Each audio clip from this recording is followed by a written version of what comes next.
Himalayan സിദ്ധാശ്രമ കേന്ദ്രത്തിന്റെ വജ്രശക്തികല എന്ന ധ്യാനയോഗ കോഴ്സിൽ ഇതിനോടകം തന്നെ 100 കണക്കിന് ആൾക്കാര് ജോയിൻ ചെയ്തു കഴിഞ്ഞു. നമ്മളെ ഫസ്റ്റ് ബാച്ച് നമ്മൾ ആരംഭിച്ചു. 350-ലധികം പഠിതാക്കൾ അതിന്റെ അകത്ത് ചേർന്നിട്ടുണ്ട്.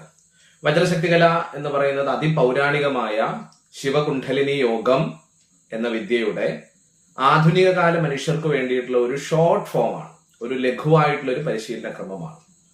വജ്രശക്തികല നമുക്ക് ശാരീരികമായ ഊർജ്ജസ്വലതയും മാനസികമായിട്ടുള്ള ശക്തിയും ബൗദ്ധികമായിരിക്കുന്ന ഉണർവും ആത്മീയമായ പുരോഗതിയും ഉണ്ടാക്കും. അതായത് നമ്മളുടെ ശരീരം, മനസ്സ്, ബുദ്ധി, ആത്മാവ് ഈ തലങ്ങളെ ഊർജ്ജസ്വലമാക്കുന്ന, ആരോഗ്യവത്താക്കുന്ന, ചൈതന്യവത്താക്കുന്ന ഒരു വിദ്യയാണ് വജ്രശക്തികല എന്ന് പറയുന്നത്. ഇതില് തെളിയിക്കപ്പെട്ടതായിരിക്കുന്ന വിവിധ യോഗ മെത്തേഡുകൾ അതിപൗരാണിക